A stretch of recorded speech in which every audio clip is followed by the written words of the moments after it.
normal, tapi yang harus dipahami adalah seminggu terakhir sebelum melahirkan itu terjadi kebutuhan yang sangat dahsyat terhadap magnesium, kalsium, ATP, gula, dan semuanya. Di sisi lain, kadang seminggu sebelum melahirkan nafsu makan induk kadang-kadang justru menurun, sehingga terjadi grafik silang di mana itu terpenuhinya kebutuhan menjadi minus. Assalamualaikum, Laskar Ngarit beras-beras dimanapun Anda berada. Jadi hari ini saya di rumahnya Pak Koyo, Dusun Pelongan, ke Desa Temuguru, Kecamatan Sempu, Kabupaten Banyuwangi. Jadi melahirkan seekor pedet adalah impian dan cita-cita dari Laskar Ngarit semua. Jare wong Jawa ongkosi ngarit, upai ngarit. Nah, tetapi jangan sampai proses ini menjadi awal dari kesedihan proses kelahiran. Artinya ada yang harus diperhatikan oleh peternak supaya setelah melahirkan jangka pendek anak selamat, jangka panjang induk bisa segera birahi. Nah, hari ini saya lagi memeriksa sapinya Pak Sukoyo. Sukoyo nggih? Pak Sukoyo yang tembean baru punya anak. Itu semalam dia punya anak, dan hari ini ada laporan bahwa sapinya induknya itu tidak mau makan atau mengalami penurunan kondisi. Jadi saya akan melakukan pemeriksaan, dan nanti di video ini saya akan menjelaskan tentang apa yang harus jenengan lakukan pada pedet dan apa yang harus jenengan lakukan pada induknya supaya pedetnya sehat dan induknya bisa sehat serta lekas birahi. Oke, Laskar Ngarit beras-beras dimanapun Anda berada, matur nuwun, jangan lupa please like, subscribe, komen, dan share video ini. Saya melakukan pemeriksaan dulu.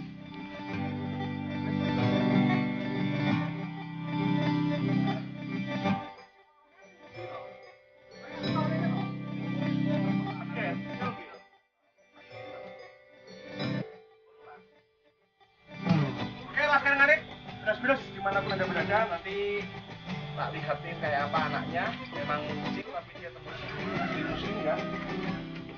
Hasilnya sudah keluar.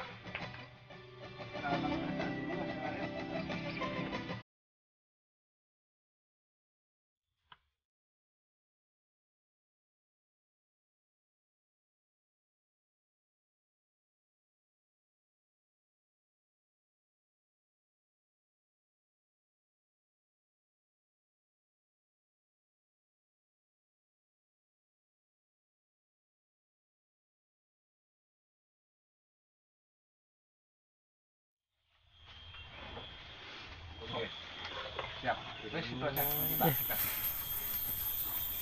Oke, Laskar Ngarit beras-beras. Ini sapinya Pak Koyo, suhunya 40,0. Jadi sebenarnya suhu ini adalah suhu demam, tetapi itu masih wajar terjadi pada sapi yang baru melahirkan. Pak, sapan dengan kendoni tali nih. Nah, ya Laskar Ngarit. Hanya yang perlu Laskar Ngarit ketahui adalah begini.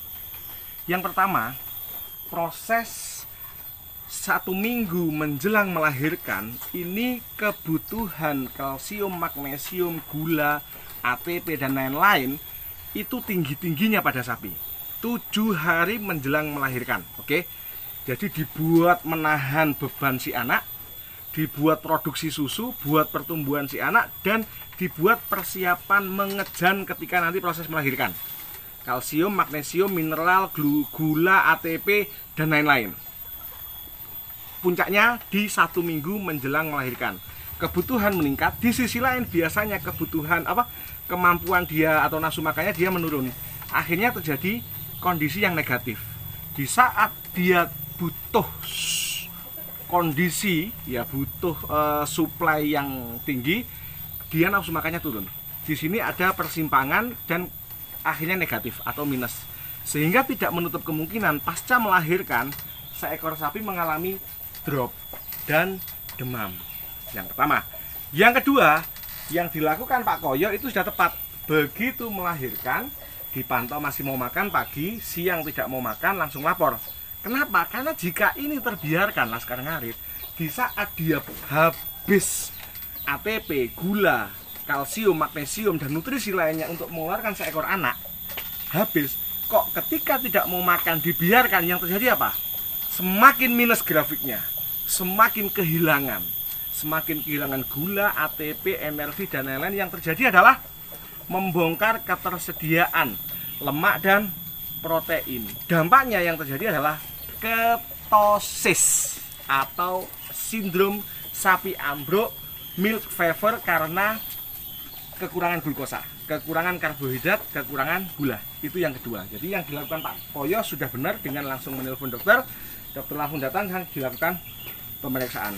Yang ketiga, yang harus dilakukan adalah melakukan pemeriksaan secara umum, ya, lalu mengembalikan apa yang kira-kira dibutuhkan oleh si induk. Adenosin trifosfat, kalsium, magnesium, dan kebutuhan lainnya. Dan saat ini sapinya Pak Koyo adalah demam. Maka kita turunkan demamnya, analgesik, antipiretik. Kita berikan cadangan kalsium, magnesium, dan lain-lain. Dan kita berikan ATP, adenosin trifosfat. Untuk apa? Untuk mengganti yang hilang seminggu kemarin dan semalam suntuk dia melahirkan. Dan untuk deposit 1-2 hari ke depan. Itu yang harus dilakukan. Yang pertama, tanggap. Yang kedua, lapor. Yang ketiga, eksekusi harus tepat. Oke? Nanti akan kita jelaskan apa yang harus dilakukan setelah dokter melakukan tindakan dan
pembuluh darah dan sulit untuk berdiri, ya.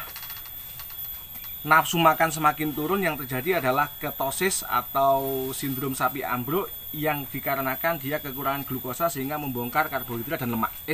Protein dan lemak sehingga terbentuk ketosis dan ABAP bau banget. Itu akan deprok. Jadi yang harus jenengan lakukan memahami bahwa sapi ini seminggu kemarin dia mengalami kebutuhan yang luar biasa, nafsu makan turun. Yang harus dilakukan adalah memberikan treatment sesuai dengan kondisi. Dia demam, demamnya diturunkan. Dia habis melahirkan, kita treatment postpartus untuk mempercepat proses involusi. Dan jika ada catatan, jika sapinya melahirkan normal, melahirkan tidak kita ketahui dan baturnya atau plasentanya sudah keluar, yang menjadi catatan sebaiknya jangan dirogoh. Kita minimalkan manipulasi tangan manusia yang menyebabkan perlukaan-perlukaan di uterus, karena ini ke depan bisa menyebabkan endometriosis, kecuali memang kotor, maka kita mau tidak mau harus membantu membersihkannya. Oke. Selanjutnya yang harus dilakukan adalah memberikan deposit dan pengganti kalsium yang hilang kemarin. Lalu bisa dikombinasi dengan vitamin, multivitamin yang bisa memacu nafsu makan dan menjaga kondisi tubuh agar tidak muncul masalah lainnya. Oke, itulah sekarang ngarit belas-belas dimanapun Anda berada. Lanjut. Sedangkan anaknya, jadi yang harus dilakukan oleh Pak Koyo ketika si induk ini belum berdiri adalah tetap menjaga agar susu sapi ambingnya, putingnya itu bersih dan dilakukan pemerahan, diperah dan disusukan, karena 0 sampai 7 hari maksimal 5 hari itu kadar kolostrum, kadar susu yang mengandung maternal antibody untuk pedet yang paling bagus adalah dari air susu.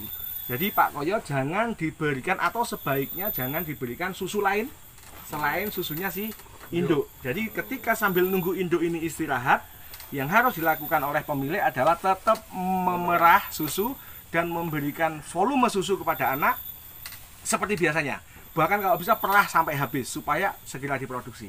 Jadi induk perlu di re-energi, dipulihkan, anak tetap dirawat dengan air susu induk yang mengandung kolostrum, ya, kandang dijaga kebersihannya, dan seandainya nafsu makan mulai muncul, maka yang harus diberikan adalah berikan makanan yang memiliki kadar air yang sedikit tinggi, supaya sekalian terapi cairan plus jenengan bikinkan oralit, air gula, gula merah boleh, gula putih boleh, dikasih garam.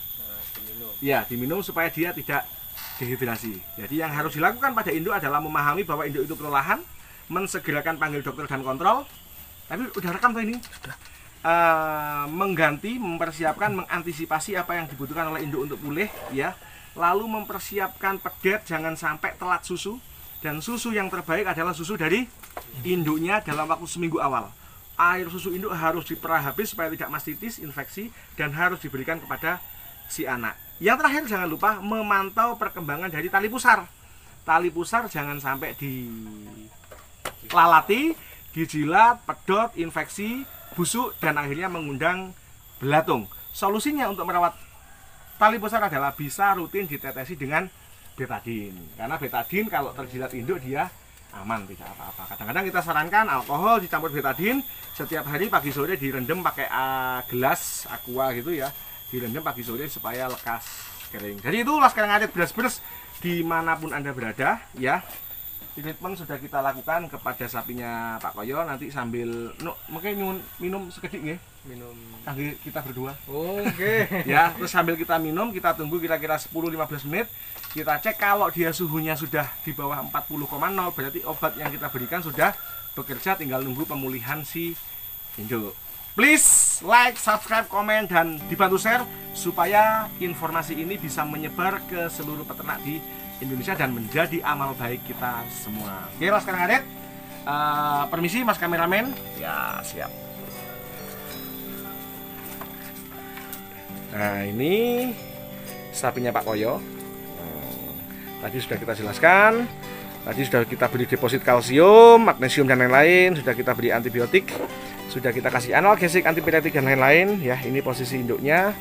Dan ini posisi anaknya. Limusin, kecil. Tapi biasanya kalau keluarnya kecil, belum tentu gedenya juga kecil. Bahkan bisa jadi gedenya mengejutkan kita semua. Jadi begitulah sekarang Ngarit ya. Alhamdulillah sudah bisa kita datangin, kita berikan tindakan postpartus, sekaligus kita beri tindakan untuk, kalau ini postpartusnya targetnya bukan hanya untuk memulihkan uterus, tapi justru postpartus yang dibutuhkan dia adalah bagaimana bisa cepat pulih dari deproknya ini. Tadi kondisinya sudah kita jelaskan di depan bahwa seminggu terakhir sebelum melahirkan kebutuhan akan adenosin trifosfat, gula, kalsium, magnesium, dan nutrisi lainnya sangat tinggi. Sedangkan kadang-kadang nafsu makan si induk mengalami penurunan. Solusi, segera panggil dokter, identifikasi masalah, eksekusi. Yang bisa dilakukan peternak adalah memberikan makanan yang terbaik, kalau bisa hijauan, lalu berikan air gula sebanyak-banyaknya supaya menjadi pengganti dari gula yang hilang dan dia bisa cepat berdiri. Dan jangan lupa tetap menjaga kebersihan alas kandang supaya tidak muncul masalah lainnya. Jika ada temannya dan khawatir misalkan lebih dari 12 jam dia tetap pada posisi seperti ini, paha kiri digulingkan supaya paha kanan berada di bawah dan paha kiri mendapatkan inervasi pembuluh darah lagi. Oke, sekian Laskar Ngarit beras-beras dimanapun Anda berada. Matur nuwun. Assalamualaikum warahmatullahi wabarakatuh.